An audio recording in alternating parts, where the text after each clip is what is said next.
નમસ્કાર મિત્રો, અમારા નવા વિડીયોમાં આપ સૌનું હાર્દિક સ્વાગત છે। તો આજે આપણે વાત કરીએ ચૂંટણી આવતા ગામના લોકો અને પોલીસ સાથે બનેલ સત્ય ઘટના વિશે। એ વખતે ચૂંટણી આવતી હતી, પણ ચૂંટણી આવવાથી મારા ગામના જીવન પ્રવાહમાં કોઈ મોટો ઉછાળો દેખાતો નહોતો। પંચાયતી રાજ આવ્યાને માંડ 1.5 દાયકો પણ વીત્યો નહોતો। ગામમાં પંચાયત ઘર સહિત માંડ 2-4 ઘરે અખબાર અને આવતા હતા। બપોર વેળાએ પંચાયત ઘરના હોટલે બેસીને અખબાર વાંચતા લાલુમુખીનું દ્રશ્ય આજે પણ ચિંતમાં અકબંધ જળવાયું છે। ચૂંટણી આવ્યાની વાત અખબારમાં છપાતી હશે, પણ લાલુમુખી એ વાતની ક્યારેય ચર્ચા કરતા નહોતા। મુખી પ્રથા ગામમાં મજબૂત હતી। ગામની અડચણો ઉકેલવા માટે મોટાભાગે મુખીની કોઠાસૂઝ પૂરતી થઈ જતી હતી। જોકે ગામને સુખરૂપ ચલાવવા સુખી અને મુખી હતા, પણ ગામની બહાર જિલ્લા, રાજ્ય અને દેશ હતો, એટલે સહુએ મળીને દેશ ચલાવવાનો હતો। એટલે જિલ્લા, રાજ્ય અને દેશ ચલાવવા મુખી અથવા મુખિયાની જરૂર હતી। એ મુખી શોધવા ચૂંટણી આવતાની સાથે જ અમારે એક નવું કામ ઉઘડતું હતું। અમે પ્રાથમિક શાળામાં ભણતા હતા। છાપેલી મતદાર સ્લીપમાં હાથથી મતદારના નામ લખવામાં આવતા હતા। ઉમેદવાર કે પક્ષના ગામના કાર્યકર મતદાર સ્લીપમાં નામ લખવા નિશાળીએ વધારે પસંદ કરતા હતા। ભગતની મેળી ઉપર બેસીને મતદાર સ્લીપમાં નામ લખવાનું ચાલતું। કામ પૂરું થાય એટલે રાજી પણ કરવામાં આવતા હતા। રાતના સમયે પાણીમાં ગળી નાખી અને દિવાલો ઉપર ઉમેદવારના નામ અને નિશાન સાથે લખાણ લખવાનું ચાલ્યા કરતું।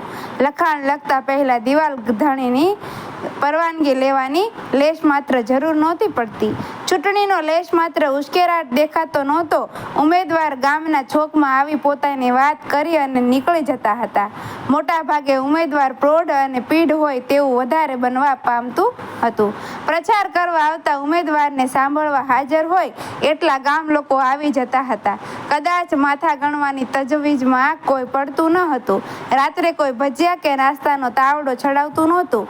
હા, ભીત ઉપર પ્રચાર લખાણ કરાવતા યુવાનો કે ગામના સભાની પૂર્વ તૈયારી માથે પાથરણા જેવી પ્રાથમિક વ્યવસ્થાની લઈ ચૂંટણીના દિવસે ઉમેદવાર વતી કામ કરતા હોય તેમના માટે નાસ્તાનું આયોજન કરવામાં આવતું હતું। જોકે બેય તરફના ઉમેદવારોના કાર્યકરોને માટે મુકુંદ શેઠની દુકાનેથી ફરાળી છેવડો અને પેંડાના નાસ્તાનું ફિક્સ મેનુ રહેતું હતું। જેને અનુકૂળ પડે એ લોકો એ ઉમેદવાર તરફ ઢળતા હતા। પક્ષ કે ઉમેદવારના સારા નરસાપણાની ઉગ્ર ચર્ચાઓ કરવાનો રિવાજ શરૂ થયો નહોતો। લોકોની જેમ ઉમેદવારોનું પણ જીવન પારદર્શક રહેતું હતું। ઉમેદવારને ઓળખવા આજથી જેમ પ્રસાર માધ્યમો કે ટોક શોના નિષ્ણાંતના હોશિયાળા રહેવું પડતું નહીં। ઉદ્યોગ આવવાથી વાતાવરણમાં પ્રદૂષણ વધે તેમ ચૂંટણી આવતા વાતાવરણમાં આજે ઉશ્કેરાટ વ્યાપી જાય છે તેવું કહેવું કદાચ વધારે પડતું હોય તો પણ મદદ અંશે આ વાતમાં ટ્રસ્ટ છે। ચૂંટણીમાં જીવતા માટે વ્યૂહ હોય છે અને ઉમેદવારથી લઈ તેના ટેકેદારો અને આયોજન કરનાર વ્યૂહ રચના કરે એ વાતમાં વ્યાજબીપણું હોય તો પણ વ્યૂહ અને ચક્રવ્યૂહમાં ફેરવાતો જાય છે। ચૂંટણી નામના ચક્રવ્યૂહમાં ઉતરનાર હવે દેશને ઘડવાને બદલે લડવા ઉતરવા હોય તેવું વાતાવરણ સર્જાય છે।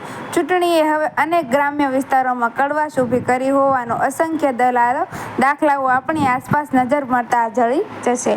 ચૂંટણીની આગલી સાંજે મતપેટીઓ નિશાળમાં પહોંચી જતી હતી। ચૂંટણી સાથે સંકળાયેલા કર્મચારીને તકલીફ પડે નહીં તેનું ધ્યાન રાખવા મુખી દ્વારા ગામના વિલેજ પોલીસ બાબાભાઈને આગોતરું કહેવાઈ જતું। મતદાન મથકથી જે નજીકનું ઘર હોય તે ઘરવાળા ચૂંટણી કર્મચારી માટે જમવાની લઈ ગોદડા સુધીની વ્યવસ્થા કરવાને કડાકૂટ સમજતા નહોતા। તેમના માટે એ માનવીય કામ હતું। ગામને આશરે રોકાયેલા સાચવવાને ગામ લોકો માટે સહજ બાબત હતી।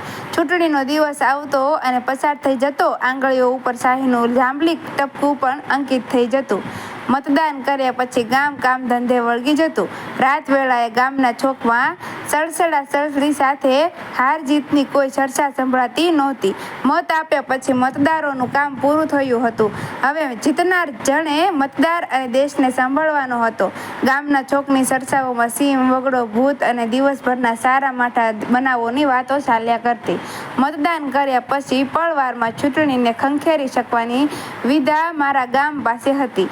ચૂંટણી આજે પણ આવે છે અને જતી પણ રહે છે. જોકે એ લોક જીવનમાં ઊંડા કસરકા પાડીને જાય છે. એ ઘા ભરાય તે પહેલા બીજી ચૂંટણી આવી જાય છે. ચૂંટણીને ખંખેરી નાખવાથી વિદા મારા ગામના હવે આડા હાથે મુકાઈ ગઈ હોય એવું મને કેમ અનુભવાય છે.